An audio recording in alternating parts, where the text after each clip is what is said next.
तो ये बिल्कुल होना चाहिए, इसमें दिक्कत क्या है? 139वां दिन है पद यात्रा का। प्रशांत किशोर का क्या अनुभव है? मेरा अनुभव ये है कि बिहार में जो स्थिति आंकड़ों में दिखता है, जो स्थिति हम लोग बाहर से देखते समझते हैं, जमीनी हकीकत उससे कहीं ज्यादा भयावह है। आंकड़ों में भी बिहार देश का सबसे गरीब और पिछड़ा दिखता है।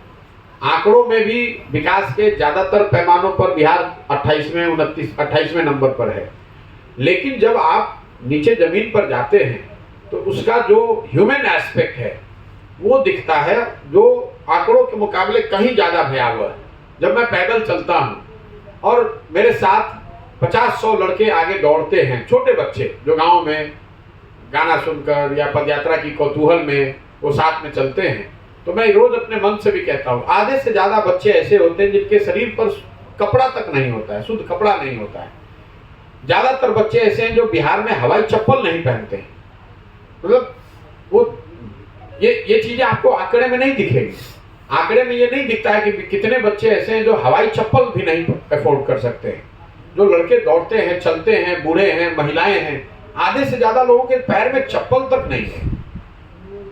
जो बच्चे मिलते हैं, मेरे से बात करता हूं मैं पूछता हूं किस क्लास में पढ़ते हो, तो मेरा अनुमान होता है ये तीसरे का बच्चा है, चौथे का बच्चा है। वो बताता है कि 7वें में 8वें में पढ़ता हूँ। उसकी जो हाइट है, उसका जो कुपोषण है वो इतना ज्यादा है कि 7वें 8वें में पढ़ने वाला बच्चा आपको ऐसे दिखता है जो तीसरे चौथे क्लास में पढ़ता है।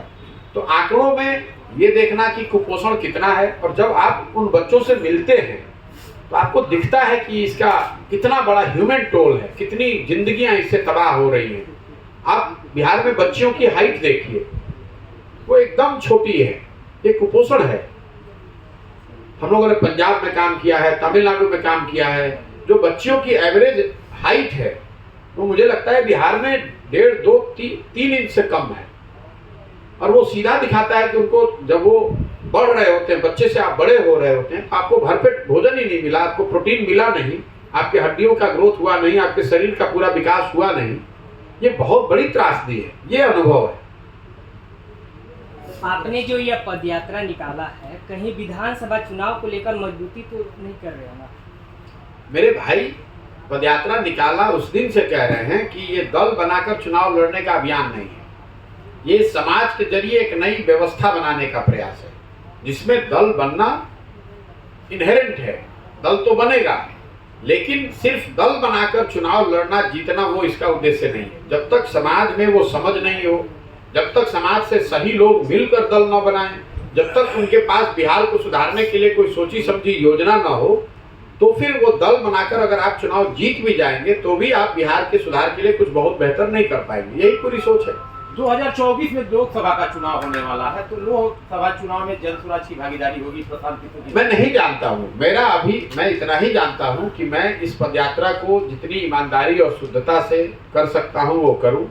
मैं 2 अक्टूबर से चल रहा हूँ। 2 अक्टूबर से मैंने गाड़ी पर पैर नहीं रखा है, एक दिन भी ब्रेक नहीं लिया है। ऐसा नहीं कि मैं 10 किलोमीटर 15 किलोमीटर पैदल चलूँ, 4 किलोमीटर गाड़ी पर चल रहा हूँ। ऐसा भी नहीं कि आज कल शिवरात्रि है तो मैं घर चला जाऊँ। मैं 2 अक्टूबर से इस चीज को मैंने शुरू किया है, और जितनी शक्ति बुद्धि भगवान ने मुझे दी है उसको पूरा लगाकर, जीवन का सब कुछ दांव पर लगाकर इसको ईमानदारी और शुद्धता से कर रहा हूँ।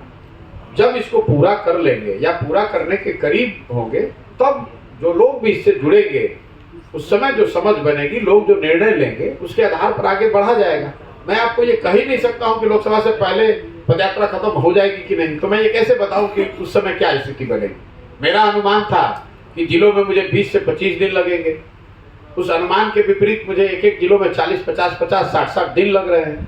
तो ये मेरे हाथ में नहीं है। पदयात्रा मैं इसलिए नहीं कर रहा हूँ कि मुझे कोई पुलिस में भर्ती होना है, कि मुझे कोई रिकॉर्ड बनाना है कि मैं कितने किलोमीटर कितने दिन में चल लिया।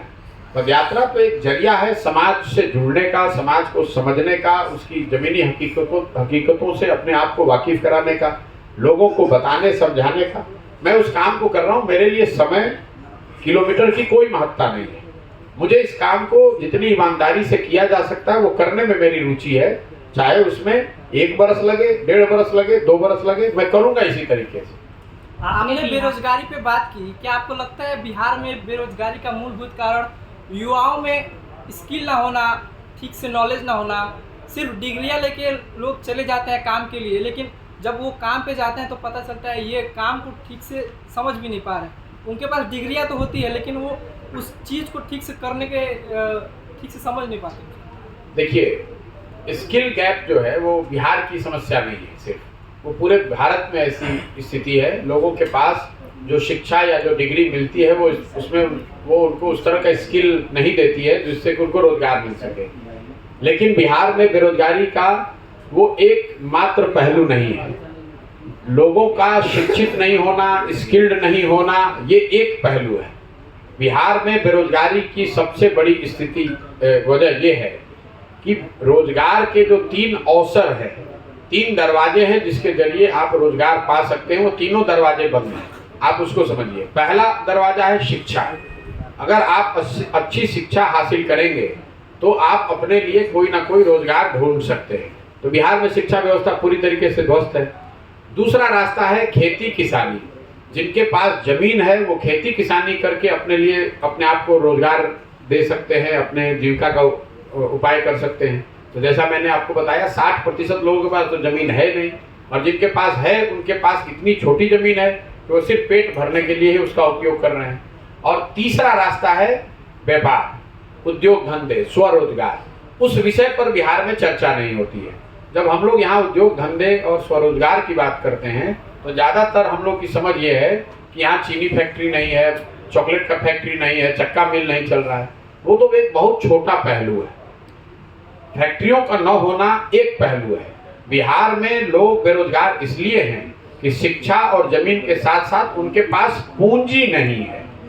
बिहार में जो पूंजी है वो है ही नहीं, तो आप रोजगार करेंगे कैसे?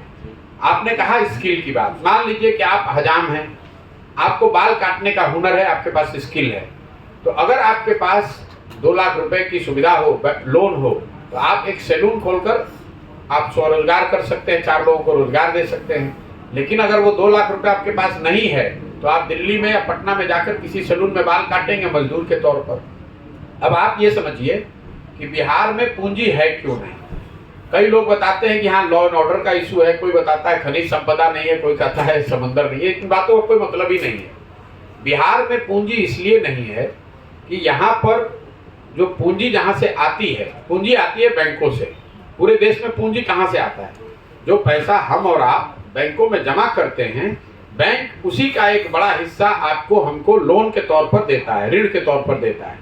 देश में इसको नापने का एक पैमाना है जिसको कहते हैं क्रेडिट डिपॉजिट रेशियो। मतलब कितना पैसा आपने बैंकों में जमा किया और बैंकों ने उसके एवज में कितना पैसा आपको ऋण दिया। देश में ये औसत है 70%।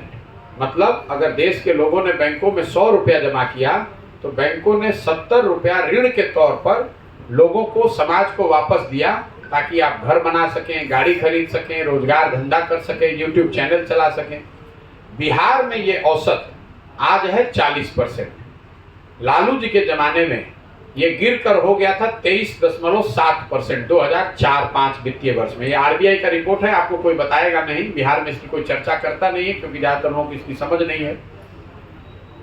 अब वो लालू, जब 1990 में लालू जी मुख्यमंत्री बने तो क्रेडिट डिपॉजिट रेशियो था बिहार में 38.8%।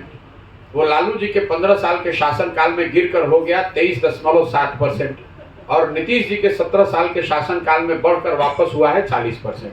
इसका खामियाजा क्या होता है आप उसको समझिए। पिछले साल बिहार में बिहार की गरीब जनता ने बैंकों में जमा किया 4,21,000 करोड़ रुपया। कुल पैसा हम लोगों ने जमा किया कितना? 4,21,000 करोड़ रुपया। तो क्रेडिट डिपॉजिट रेशियो जो 70% राष्ट्रीय औसत है, उसके हिसाब से बिहार में लोगों को स्वरोजगार के लिए, घर बनाने के लिए, गाड़ी खरीदने के लिए, उद्योग धंधों के लिए 2,80,000 करोड़ रुपया ऋण के तौर पर मिलना चाहिए था। लेकिन चूंकि क्रेडिट डिपॉजिट रेशियो है 40%, तो मिला कितना? 1,61,000 करोड़ रुपया। बाकी पैसा कहाँ गया? बाकी पैसा बैंकों ने उन राज्यों में ट्रांसफर कर दिए जहां पर उद्योग धंधे लग रहे हैं, जिसको आप और हम अग्रणी राज्य मानते हैं।